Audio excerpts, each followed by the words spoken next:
Në një tender emergjent i hapur nga Autoriteti Rrugor Shqiptar për menaxhimin e rrëshqitjeve në zonën e Librazhdit, është fituar nga kompania ANK, në pronësi të Agim Kolës, e njëjta firmë që ishte përfshirë në punimet që quan në bllokimin e zonës për disa ditë. Sipas dokumenteve të publikuara nga Vox News, procedura ngre dyshime për paracaktim, pasi institucioni, tashmë në drejtimin e Ami Kozelit, ka ndjekur një procedurë me negocim pa shpallje paraprake. Kjo nënkupton se kontrata është diskutuar drejt për drejt me kompaninë fituese, pa garë të hapur. Tenderi kishte si objekt ndërhyrjet emergjente në zonën Ligata e Bicit në Dragostunj, me një fond limit prej rreth 93.7 milion lekësh pa TVSH dhe afat realizimi mbi 2 muaj. Në garë, rezultojnë të kenë marrë pjesë vetëm 2 kompani, ANK dhe 2T.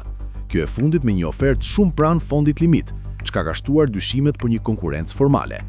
Ndërkohë, ANK është përmendur edhe në hetime lidhur me rrëshqitjet në segmentin Librazhd-Prenjas, ndërsa problemet e ngjashme janë raportuar edhe në projekte të tjera ku ajo ka qenë e përfshirë.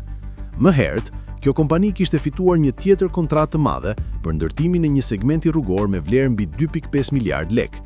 Situata ka ngritur pikpyetje mbi përgjegjësitë institucionale dhe kostot shtesë për buxhetin e shtetit, pasi ndërhyrjet emergjente mund të përkthehen në dëme financiare për publikun.